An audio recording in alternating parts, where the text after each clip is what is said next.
자, 붕당 정치하면 굉장히 난해하다라고 생각하시는 분들이 많아요. 붕당 정치가 도대체 뭐냐라는 거죠. 간단해요. 의회 정치입니다. 의회 정치라고 보시면 돼요.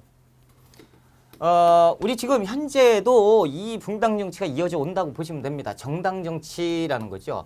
정당에 의해서 그 정치가 이루어진다. 뭐 지금 야당이 있고 여당이 있잖아요. 그렇죠? 집권 여당이 돼야 뭔가 이제 정책에 반영도 되고 이런 것들을 할 수가 있는 힘을 갖는 거고 야당이 있어요. 그래서 이 야당이 더 많죠. 수는 경우에 따라서 여당이 더 많을 수도 있겠지만 이 야당이 여당을 견제하고 여당도 야당을 견제하면서 서로 공존하면서 왔다 갔다 하면서 좋은 방향으로 국정을 이끌어가는 정치를 가지고 붕당 정치라고 합니다. 그렇죠? 그래서 예나 지금이나 집권을 해야 된다라는 거죠. 정치를 하기 위해서는. 자, 볼게요. 배경 보면 이제 선조 즉위 이후에 살림을 대거 등용하기 시작합니다라는 거예요. 자, 중종 때 일단 중종의 첫째 인종 그리고 둘째가 명종인데 자, 명종 때 후사가 없습니다. 자, 이렇게 되니까 이제 뭐 골라야겠죠. 3남, 4남 이렇게 되는데 7남 쪽에 덕흥대원군이 있는데 덕흥대원군도 1남, 2남, 3남 중에 그 아들이 있는데 3남이 왕제다라는 이런 종실의 의논이 있었어요. 자, 이럴 때 봐보자라는 거예요. 명종 때까지 뭐가 있었어요? 사화가 있었어요. 사화라고 하는 것은 훈구와 살림의 대결입니다. 분명히 살림이 피해를 입고 살림이 다시 낙창해버렸어요.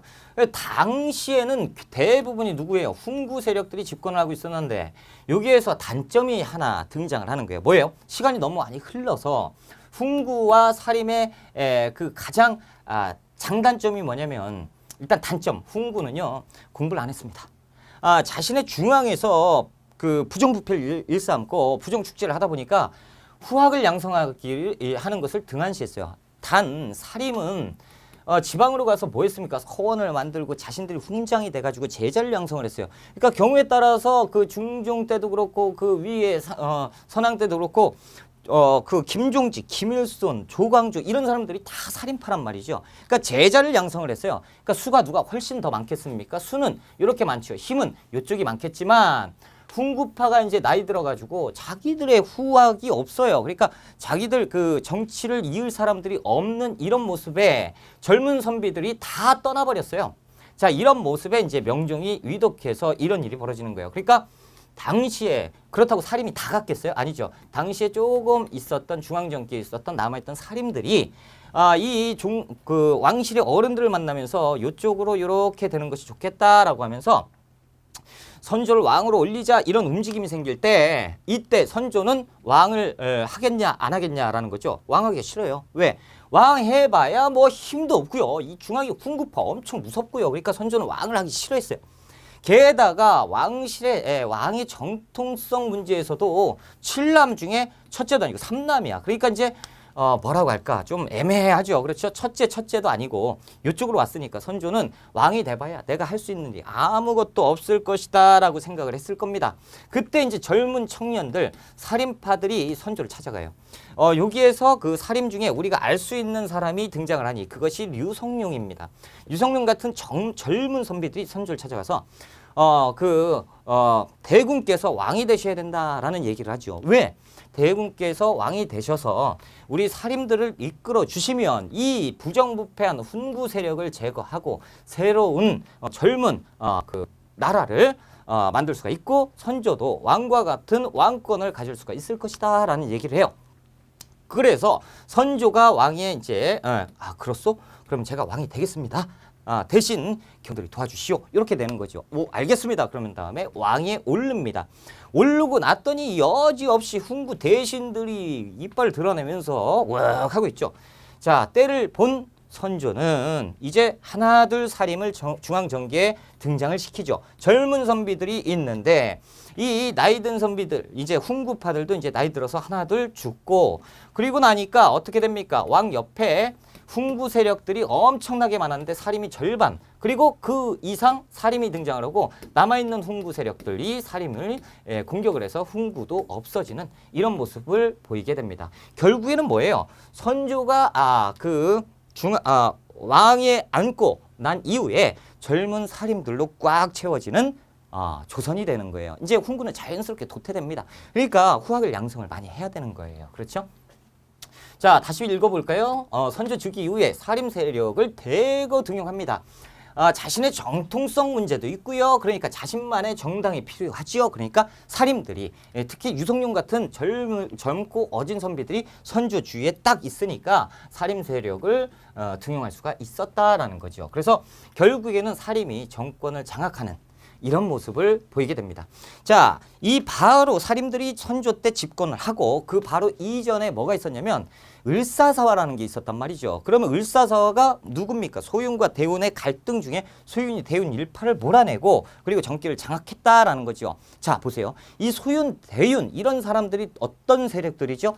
왕실의 외척 세력들이에요. 그러니까 그런 예전에 구태의연한 이런 정치를 다 구습을 타파해야 된다라는 개혁론이 등장을 하게 되는 거죠. 그래서 척신 정치에 잔재가 아직도 남아있다. 이거 다 쓸어버려야 된다라는 생각들이 드러나게 되고요. 그리고 사림들이 이것을 주장하게 됩니다. 그곳에서 개혁에 대해서도 사림들이 갈등을 겪게 됩니다. 그래서 소극적인 기성사림과 적극적인 신진사림이 이제부터 갈등을 겪게 되는 것이죠. 이제 사림파 내에서도 갈등을 조장하게 되는 겁니다. 아무튼 일단 붕당 정치의 의미는 무엇이냐? 복수붕당의 견제와 협력 정치가 붕당 정치다라는 거죠. 성격은 뭐예요? 정치 이념과 학문적 경향에 따라서 결집되었다라고 되는데 이 모습은 우리가 자연스럽게 알게 됩니다. 외울 게 절대 아니라는 거죠. 자, 이제 전개를 봅시다. 분당이 이루어져요. 그러니까 붕당 정치를 하려면 정당이 하나가 있으면 안 되죠. 선조 때는 훈구가 있었고요. 선조가 즉위할 때는 훈구가 장악을 했었고 이 훈구가 자연도태되면서 사림을 하면서 훈구를 밀어냈죠. 그러니까 훈구가 없는 사림이 이제 정당 정치를 하는데 사림 하나에서 무슨 정당 정치예요. 이건 일당 전제화잖아. 그러니까 이제부터 분당이 되면서 두 개, 사림파가 두 개로 쪼개집니다. 자, 이것을 가지고 분당이라고 하는 거고 나눴잖아. 그렇죠? 이것이 어디에서 갈등세냐? 이 이조전랑직의 대립인데 도대체 이게 뭐냐라는 거예요. 자, 여기에서 심의겸이라는 사람이 있었습니다. 심의겸은 이조 참의로서 당시의 정삼품 관리입니다. 그렇게 굉장히 높은 곳에서 이조에서 일을 하고 있으면 이조는 문관의 인사를 담당하는 곳이잖아요. 그렇죠? 자, 여기에서 일을 하고 있었던 심의겸이 있는데 당시 김효원이라는 사람이 과거에 급제를 해서 장원급제를 했어요. 이 장원급제를 하니까 굉장히 좋은 성적을 거뒀겠죠. 그러니까 이제 당시의 관리들이 김효원이 이렇게 깨끗한 사람은 이조전랑에 청거돼야 된다라는 얘기를 해요. 여러분 이조전랑은 좀 생소하실지 모르겠지만 이조에 전랑직이 있습니다. 그래서 정랑과 좌랑을 합한 말이 이조 정랑직이에요. 그래서 관리 직급은 5품, 6품 해가지고 별로 그렇게 높지는 않은 그 관직이지만 이 이조 전랑직이 굉장히 요직입니다. 뭐냐면 이조 전랑직에는 분명히 급수는 낮아요. 그러니까 5, 6급 공무원인데 시험을 보죠. 과거 시험을 봐가지고 딱 얘 3등, 얘 5등, 얘는 10등. 그러면 이 선비들을 어디에 이렇게 배속을 하는 거예요. 그러니까 너 어디에서 일해? 혹은 기존의 관리들이 있죠. 기존의 관리들이 있는데 높은 선비, 나는 이제 직급 필요 없는 거예요. 이조전랑이 하는 일이 그거거든. 그러니까 4품 관직에 있는 사람인데 정사품 관직인데 이 사람 잘못했어. 그러면 이 사람을 좌천시킬 수도 있는 거예요. 너 저쪽 가서 일해 라고 할 수 있는 데가 이조전랑직이에요. 하다 보니까 이조전랑직은 굉장히 요직이죠. 아닌 권력이 있는, 그래서 이조전랑직을 거치면 중요 관직으로 고급 관원으로 승차되기가 굉장히 쉬웠던, 그래서 이걸 가지고 어떤 요직이라고 하면 청요직이라고 불러요. 그러면 이조전랑직에 제수되려면 그 사람의 배경이 깔끔해야 될 거 아닙니까? 그러니까 이때 청문회가 열려요. 청문회가 열리는데 심의겸이 미친 듯이 반대합니다. 왜냐하면 이 윤원영, 예전에 을사사화가 있었잖아요. 이 을사사화 때 요게 그 윤영의 문계겸이 친구란 얘기예요. 친구. 그러니까 을사사화에 관련이 돼 있는 사람인데 어찌 이런 사람이 이조전랑직에 가면 자신의 친구들을 막 요직에다 집어넣을 거 아니냐. 절대 안 된다라고 반대를 했으나 김효원은 이조전랑직에 제수됩니다. 이런 일이 있었고 그 다음에 자, 이 김의원이 이제 2조 정랑, 그래서 정오품 관리예요. 여기에서 이제 일을 하고 있을 때 과거 시험이 있었는데 심충겸이라는 사람이 또 똑같이 예전에 김의원이 된 것처럼 장원급제를 해요. 그러면서 2조 전랑에 물망에 오릅니다. 근데 이제 김의원이 반대하는 거야. 왜 반대하냐면 을사사화 있죠? 을사사화에 또 역시 연계되어 있다라는 거예요. 뭐야? 이 김의원도 돼 있고 심충견도 돼 있고 뭐야 이거 도대체 뭐가 맞는 얘기예요? 다 맞는 얘기예요. 왜냐면 여러분 보세요. 당시 을사사화라고 하면 대윤과 소윤인데 그쪽 관련된 모든 사람들 어마어마하게 많을 거예요. 그러니까 당시의 관리라고 하면 당시의 선비라고 하면 그쪽에 연루되지 않은 사람이 없어요. 한 다리만 거치면 다 연결돼 있는 거거든. 그러니까 을사사화라는 굴레에서 벗어날 수 있는 사람은 별로 없어요. 몇 안 됩니다. 그러니까 다 걸리지. 귀에 걸면 귀걸이, 코에 걸면 코걸이에요. 그래서 심충견도 거의 관련돼 있는 사람인데 안 된다라고 반대를 했지만 결국에는 됐다라는 거예요. 근데 이 심충겸, 심의겸, 심씨죠? 맞아요. 심충겸은 심의겸의 동생이에요.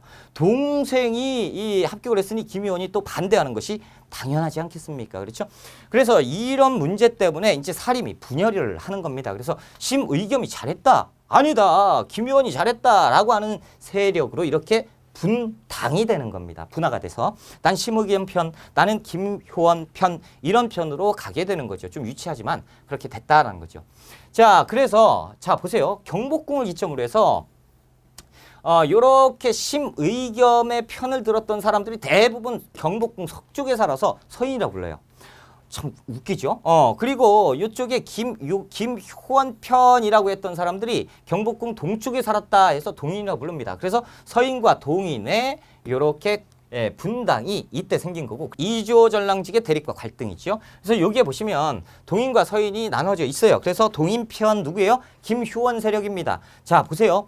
이게 누가 지금 보면 여기 보면 신진사림이고 기성사림이라고 돼 있잖아요. 이거 외울 필요가 없어. 이걸 왜 다 외우고 있냐 이거죠. 보세요.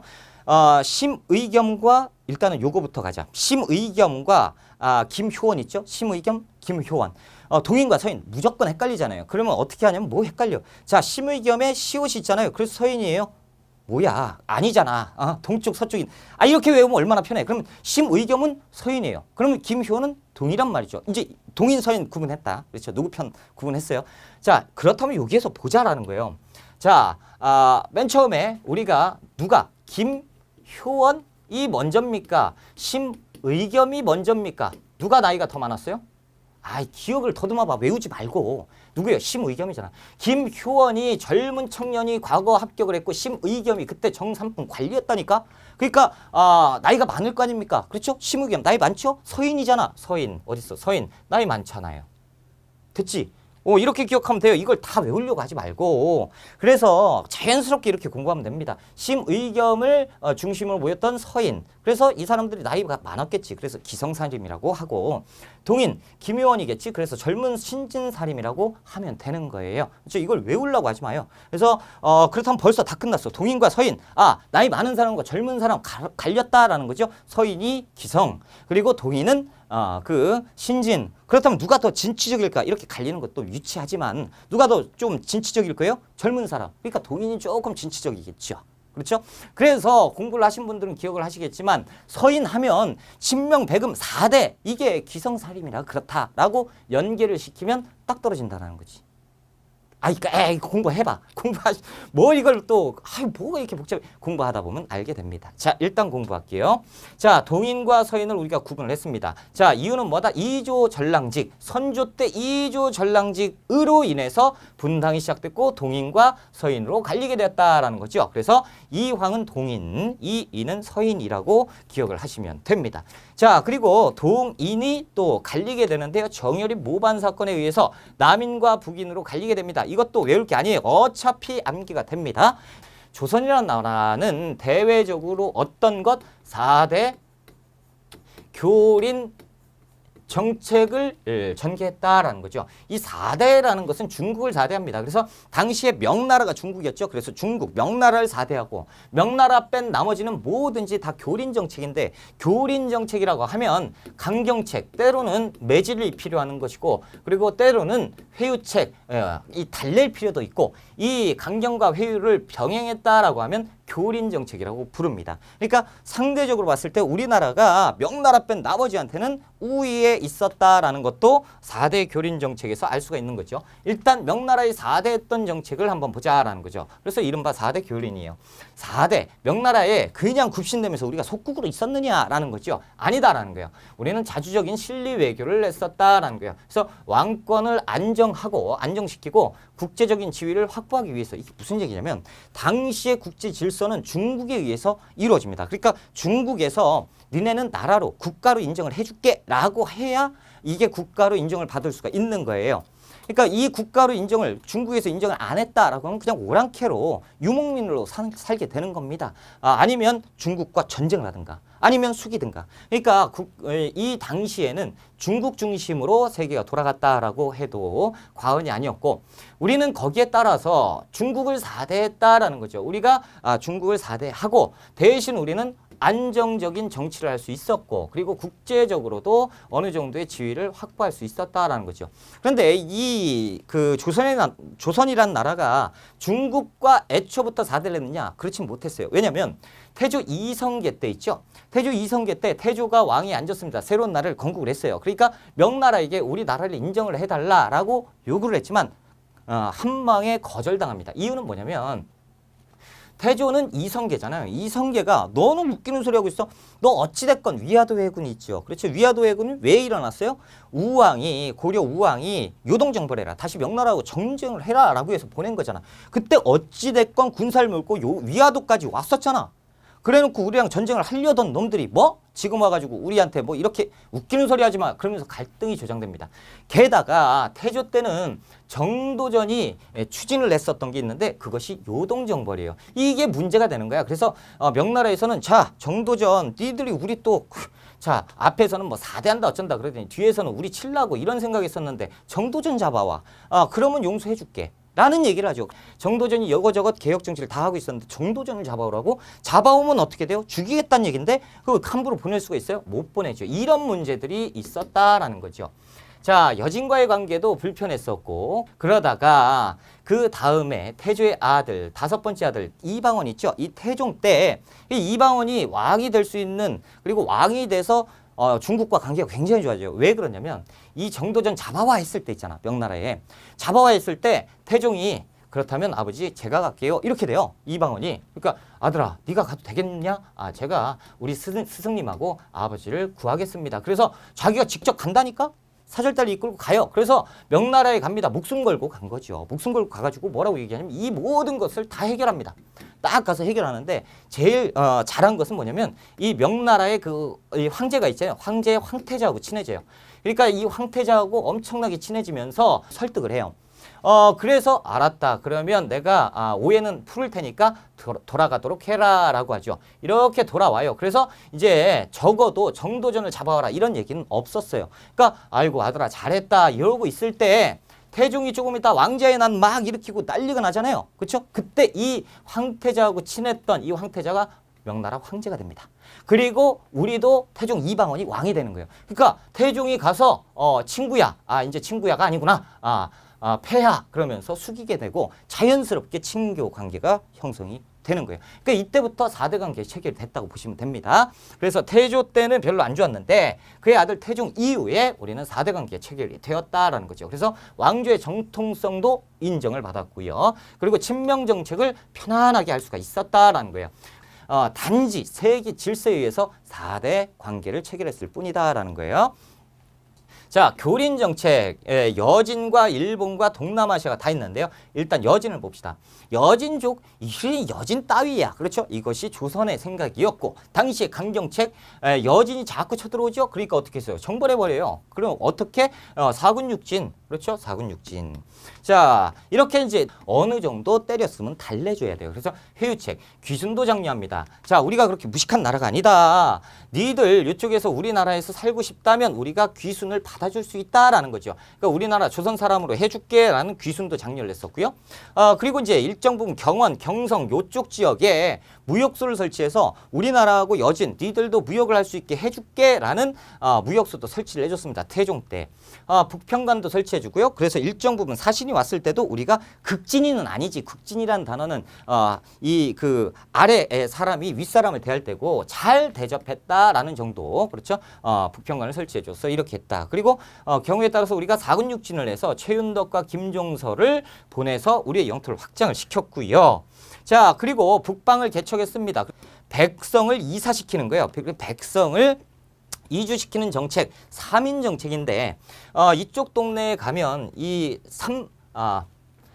뭐라 그래? 여기 충청도, 전라도 그리고 경상도 사람들한테 얘기를 하는 거죠. 이쪽 동네에 가서 살면 일정 부분 영토도 주고 그리고 여러분들에게 집도 주고 그리고 그 힘든 세금도 감해줄게요 라고 얘기하니까 힘들게 살았던 하삼도라고 하면 충청도, 전라도, 제주도를 경상도를 얘기하는 거예요. 이쪽 동네 사람들이 살기 힘들면 이쪽으로 가서 터를 잡고 살기 시작하겠죠. 이것이 백성 이주 정책 3인 정책입니다. 자, 그리고 이 동네에서 이렇게 살다 보니까 여진족들도 같이 살게 돼요. 그렇죠? 그러니까 여진족들이 뭐야? 여진족, 너 여진이네? 그러면서 남의 땅에서 나가 그러면서 막 싸움들이 생기니까 안 되겠다. 여진족도 귀화했으면 우리나라 사람인데 자, 저쪽 지역은 따로 그 지역 토착인 중에서 관리를 임명해라 라고 하는 토관제도. 그래서 3인 정책과 토관제도는 세종 때 우리나라 국경선을 확실히 하기 위해서 시작한 거다라는 거죠. 그래서 사근육진하면 3인 정책 토관제도를 빼놓을 수가 없다라는 거예요.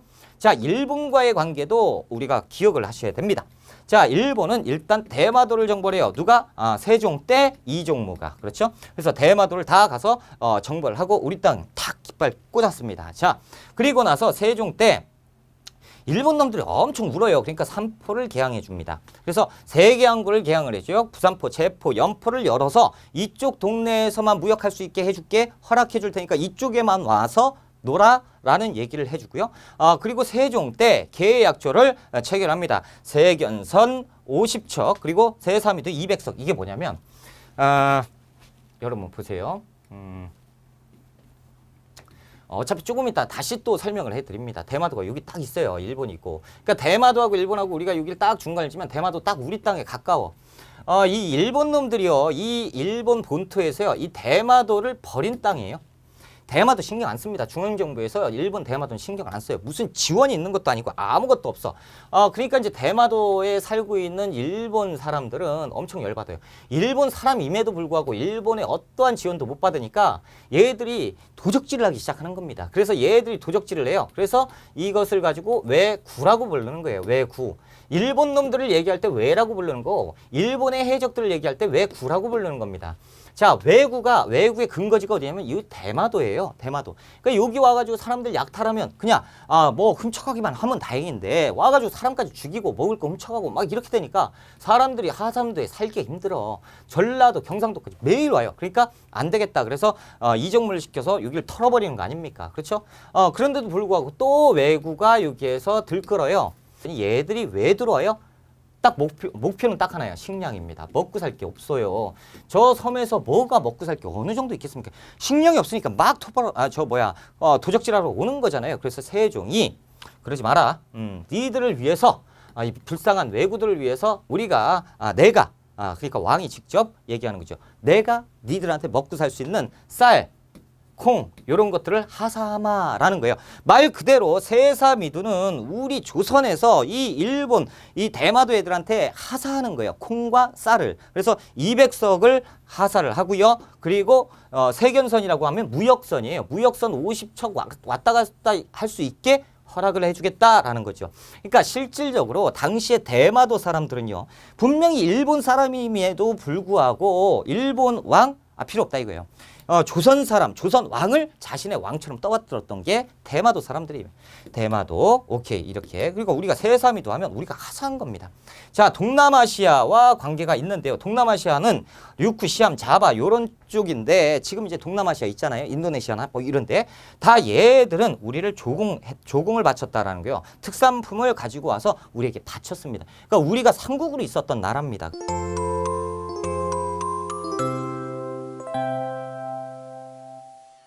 자, 임진년에 1592년 당시는 선조 때예요. 선조 때 임진왜란이 터지는데 일단 볼까요?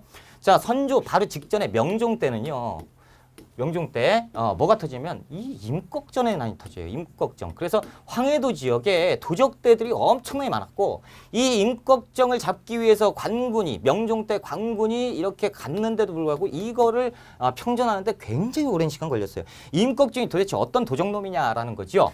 이 당시에 수치치가 문란했고 당시에 이 중앙정부 그리고 지방 탐관 오리들이 많아서 농민 생활 때 다 수탈을 했어요. 그러니까 농민들이 생활이 굉장히 악화돼 있었고 이렇게 못 살겠다 해서 도적대로 변모한 거예요. 그것이 이제 임꺽정이 아닙니다. 임꺽정이 난을 일으켰다라고 하니까 그쪽 황해도 지역뿐만 아니고 저 윗동네 옆 동네에서 싹 다 와서 여기에 가담을 했단 말이에요. 임꺽정의 난이 엄청나게 컸다라는 거죠.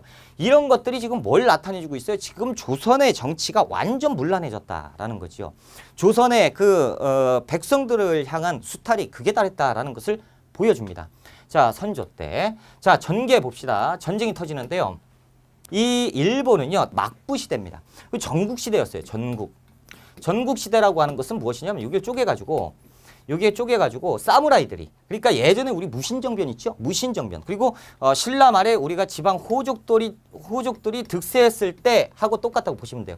지방 호족들이 중앙정부는 있지만 이 동네를 통치하는 새로운 사무라이들이 생겼고 이 사무라이들이 서로 아웅다웅하면서 전투를 벌이고 이 지역을 흡수하고 이렇게 흡수하는 이런 일들이 벌어집니다. 이때가 이제 일본의 15세기 때인데 이 전국시대, 막부시대를 싹 다 통일한 것이 이 풍신수길이 도요토미 히데요시가 싹 다 통일합니다. 얘의 목적은 뭐냐면 이제 싹 다 통일했으니까 이제 우리는 정명가도다라는 정명향도, 정명가도 이렇게 얘기하는데 자 명나라를 정벌하기 위해서 길이 필요하다라는 거죠. 이것을 빌려줘라라는 거예요. 조선아 하면서 얘기를 하는 거죠. 그래서 여기에서 외교 문서를 딱 보내요.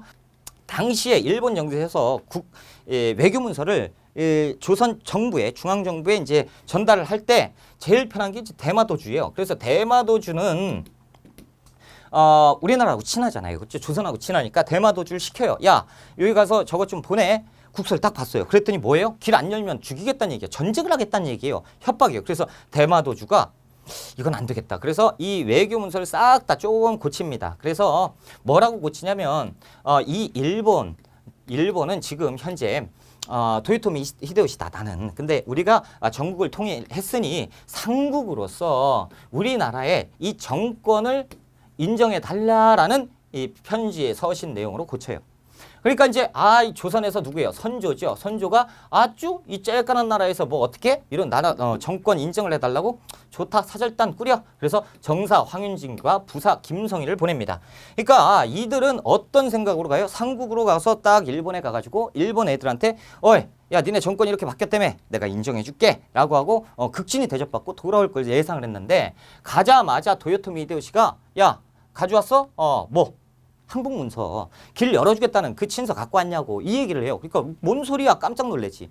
대마도주가 옆에서 살짝 얘기합니다. 사실은 이렇습니다. 그러니까 정사 황윤진 이 사절단이 깜짝 놀라는 거예요. 그래서 이거 큰일 났네. 이걸 어떻게 하지? 빨리 가서 알려야 되는데 얘들이 지금 전쟁 준비하고 있구나라는 거죠. 당시 얘들은요 개방 정책을 취했어요. 그렇기 때문에 당시 유럽과 무역을 하고 있었단 말이죠. 그래서 유럽 상인들이 왔을 때 무엇을 갖고 있었어요? 여기다 뭘 찾고 있었거든? 이게 뭐냐 물어봤더니 이거 보여줄게. 그러고 빵 하는 거예요. 그게 뭐예요? 총입니다. 총. 그러니까 이 총을 보고 깜짝 놀라서 이거 내가 돈 주고 살게. 그래가지고 총 2자루를 사요. 그런 다음에 이 총을 연구해가지고 이걸 무지막지하게 만들고 조총부대를 만드는 것이 일본 놈들이에요. 일본 놈들은 당시에 조총부대로 다 무장이 돼 있었고 사무라이들은 칼싸움 기가 막히게 하잖아요. 자, 완전히 대부대를 만들고 있었고 그때 당시에 얘들의 군사력이 16만 대군이었다라는 거죠. 우리나라 군대는 이 정도는 없었어요. 그러니까 이것을 보여주겠다 해서 이 사절단에게 보여줍니다. 도요토미 히데요시가 딱 앉아. 빵빵 이걸 보여주는데 당시 기록이 깜짝 놀랐다. 얘들이 뭐 나무떼기를 가지고 칙 하더니 불을 붙이더니 뭐가 빵 하는데 천지를 진동했다. 그리고 저쪽에서 뭐가 쓰러지더라. 이거는 기가 막힌 것이다. 이름하여 나는 새를 떨어뜨린다. 조총이다. 라는 기록이 있어요. 그러니까 이분들이 여기 가서 깜짝 놀랐다라는 얘기죠. 그리고 나서 이제 돌아갑니다. 돌아가서 이제 얘기를 하죠. 선조가 다녀왔습니까? 라고 얘기해요. 예, 전하 다녀왔습니다. 어때요? 그러니까 정사 황윤길이 얘기합니다. 배야 큰일 났습니다. 얘들이 지금 정권 인정해달라 그게 아니고 얘들은 전쟁을 준비하고 있습니다. 그러니까 우리도 전쟁 방비를 해야 됩니다라고 얘기해요. 그러니까 선조가 깜짝 놀라.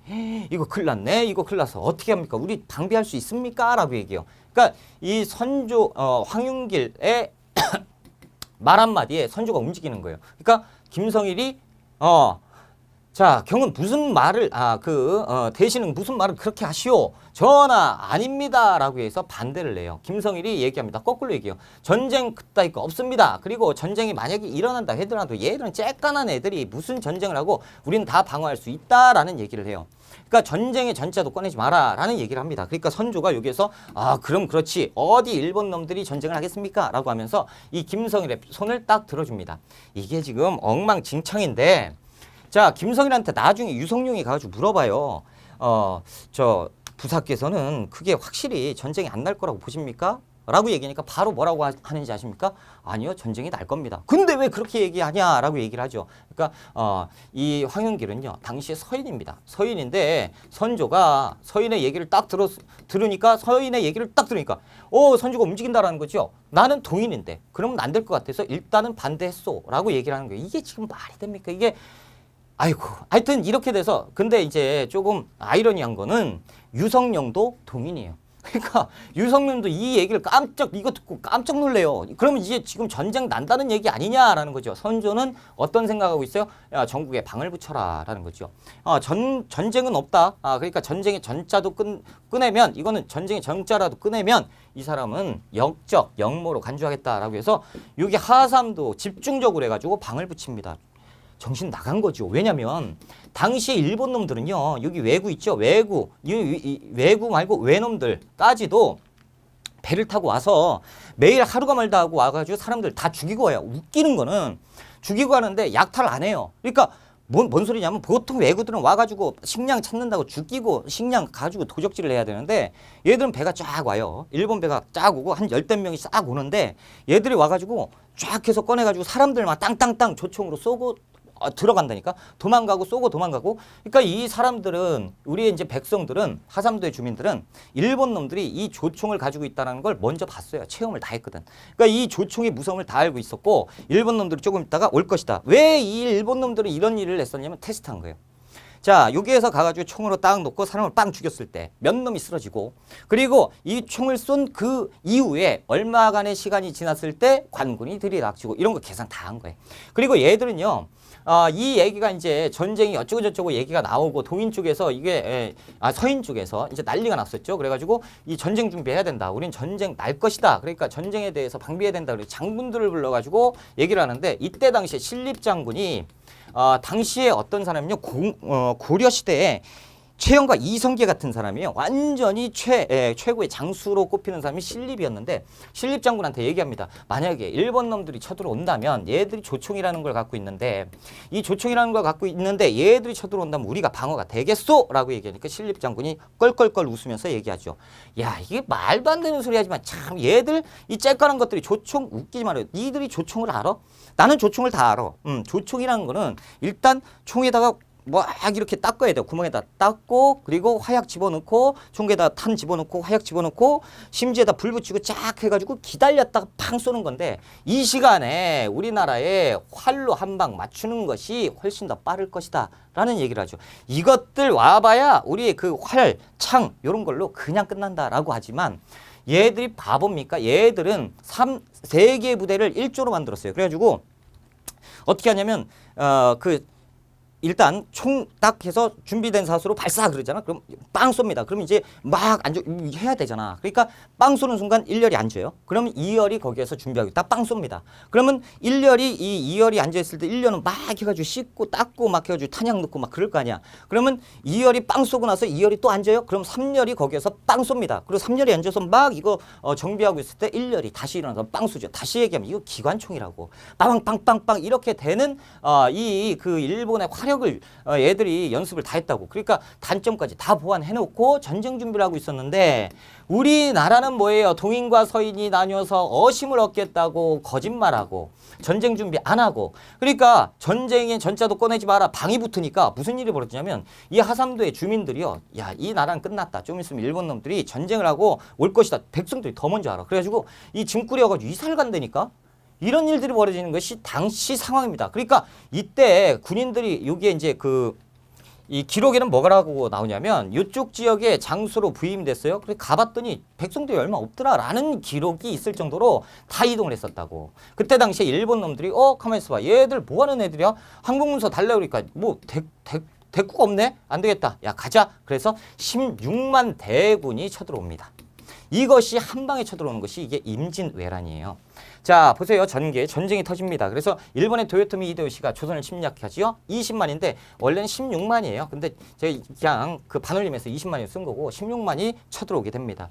초기의 대응 부산진에서 첨사 정발이 이 모습을 처음으로 봐요. 그래서 장군 일본 놈들이 쳐들어왔습니다. 외놈들이 쳐들어왔습니다. 라고 얘기하는데 이때 이제 정발과 송산현이 끝까지 싸웠으나 여기에서 전사하게 됩니다. 이걸 가지고 분전했다라는 표현을 쓰기도 하는데 아무튼 이렇게 되고 그 다음에 충주 전투가 있었어요. 신립 장군이 갔는데 여기도 패배합니다. 그리고 나서 의주로 파천하는데요. 이금 말이 되냐? 봐봐. 자, 16만 대군이 쳐들어왔습니다.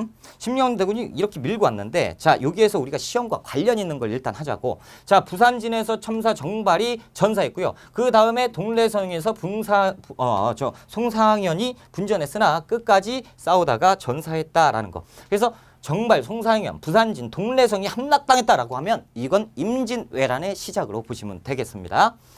자, 이때 전쟁이 빵 터졌는데 여기서 바로 깨졌죠. 그래서 신립 장군이 내가 가겠습니다. 그러면 다음에 이제 가게 되는데 이때 이제 충주에 가게 돼요. 이 충주에 가게 됐는데 가서 보니까 군사가 없어요. 왜 군사가 없느냐? 당시에 이제 문제점이 있어요. 이게 뭐냐면 제승방략 체제입니다. 제승방략 체제로 우리가 방어를 하고 있었는데 이것은 어떤 체제냐면 자, 보세요. 당시 외침이 오잖아요. 외구 어떤 세력들 바깥에 이제 외세가 쳐들어온다면 한 곳에 집결지를 모아놓고요. 그리고 그 주변에 있는 병력들을 한 곳에 집결을 합니다. 한 곳에 집결을 해서 여기에서 모여서 그러면 이제 덩어리가 커지죠. 이 병력 가지고 맞게 되는 거예요. 근데 이제 단점은 뭐냐면 여기에 이제 또 지휘관은 어디에서 중앙에서 훈련된 장수가 내려와서 여기에서 이제 이 모여 있는 병력을 가지고 전쟁을 하는 겁니다. 그러면 이제 군사력이 어느 정도 세지겠죠. 하지만 단점이 뭐냐면 이 제승방략 체제의 가장 큰 단점은 뭐냐면 장수가 파견될 때까지 이들이 모여가지고 기다려야 된다는 거야. 근데 이때 우리가 무슨 비행기가 있어요. 뭐 기차가 있어요. 뭐 말 타고 가야 되는데 하루 이틀 걸립니까? 엄청 걸려요. 그러니까 얘들은 지휘관 없는 상태에서 기다리고 있는 거예요. 그러면 만약에 외적이 먼저 쳐들어왔다 그러면 싹 다 죽겠죠. 이런 일들이 벌써 생겨버린 거예요. 이게 제승방략 체제의 단점이었고 이때 신립 장군이 갔는데 신립이 가보니까 어때요? 벌써 병력이 다 죽었어요. 이거 큰일 났다. 그래서 이제 성문을 걸어 잠그고 그리고 그 지역에서 징발하기 시작해요. 병력을 다시. 다 깨졌는데 다시 징발해요. 그래서 이제 소수의 병력을 이렇게 만들었어요. 만든 다음에 외구하고 막 싸우는데 외적과 막 싸우는데 일본 놈들이 벌써 다 포위했지. 근데 얘들이 이 성을 버리고 가자 이런 얘기를 하는 거야. 그러니까 막 쫙 가는 거야. 근데 남아있는 잔여 부대가 그 일본 세력이 와가지고 충주에서 탕금대에서 신립을 조롱을 막 하고 있는 거예요. 이게 장수도 아닌 것이 딱 보니까 얼마 안 되거든. 그래서 성문을 열어라. 저놈들 쓸어버린다. 그래가지고 성문 열고 막 뛰어갑니다. 막 뛰어가는데 얘들이 걸음아 날 살려라고 일본 놈들이 도망간단 말이야. 그래서 저놈들 끝까지 잡아라. 하하. 지들 병력들이 저쪽으로 가니까 이제 도망가는 거냐. 그리고 막 도망가는데 그것이 유인책이었죠. 나중에 딱 보니까 병력이 거기서 딱 기다리고 확 거꾸로 오는 거야. 그러니까 이제 큰일 났다. 그래서 돌아라. 그리고 딱 갔더니 성은 벌써 일본 놈들한테 뺏겼어요. 그러니까 안 되겠다. 여기에서 진을 쳐라. 그리고 뒤에 강을 놓고 그 앞에다 진을 쳐버립니다. 이게 말 그대로 배수의 진. 뒤에 강을 놓고 진을 쳤다라는 거죠. 그래서 배수의 진을 쳐놓고 전쟁을 했으나 이게 되겠습니까? 안 됐어요. 그래서 결국에는 여기에서 모든 사람들이 다 전사하고요. 신립도 절벽에 뛰어내려서 자결을 내버립니다. 그러니까 이 믿었던 신립 장군마저 쓰러지게 되니까 어떻게 됩니까? 여기에서 깨졌죠. 이제 그러면 일본 놈들은 여기까지 여기까지 올라왔다고 봐야 되는 겁니다. 그러니까 조정은 깜짝 놀란 거예요. 조정은 깜짝 놀랐어요. 신립이 전사했다고? 그러면 충주인데 충주에서 한양까지는 얼마 안 걸리잖아요. 그렇죠? 얘들이 이쪽 올라오는데 얼마 안 걸렸어요. 얘들이요. 일본 놈들이 임진왜란이 참 웃기는 거는 이 부산을 함락시키고 15일도 안 걸려서 한양을 점령을 합니다. 그러니까 이제 문제가 되는 거지. 그러니까 이게 일주일 만에 와가지고 여기까지 싹 다 먹어버린 거예요. 그러니까 이제 조정에서는 빨리 피난을 갑시다. 이렇게 돼서 피난 행렬을 꾸리지요. 자, 이렇게 꾸린 다음에 선조가 어디까지 피난을 갑니까? 의주까지 피난을 갑니다. 자, 의주로 파천하게 되는 거죠. 자, 그런데 이 조정에서요. 자, 피난 가자. 그러니까 왕이 피신을 가는 것을 파천이라고 불러요. 그래서 우리가 그 근현대사 가면 아관 파천이라고 러시아 공사관은 파천한다고 그러죠. 이 파천은 왕이 피난 가는 걸 얘기합니다. 자, 당시 조정은 선조가 자, 신하들이 피난 가십시오. 파천하셔야 됩니다. 라고 하니까 오케이 알겠어. 우리 피난을 갑시다. 라고 하는데 전하 아니되옵니다. 라고 하고 막는 세력들이 있었어요. 왜? 자, 전쟁이 났어요. 전쟁이 났는데 왕이 그대로 이동을 하다가 왕이 죽어버리면 전쟁 끝납니다. 그러니까 어떻게 되냐면 이것을 막기 위해서 우리는 세자 제도가 있는 거예요. 그래서 세자를 뽑아야 됩니다. 이렇게 되는 거죠. 당시 세자는 없었다라는 거죠. 그러니까 선조가 뭘 볼 거 있어? 광해가 세자가 되면 되는 거 아닙니까? 라고 하면서 광해한테 임시적으로 세자로 책봉을 해버립니다. 그러니까 광해군이 세자가 되고요. 그리고 이제 이렇게 되는 거야. 그러면 세자가 됐을 때 전시 상황은 이렇게 돼요. 왕이 있지요. 그리고 세자가 있습니다.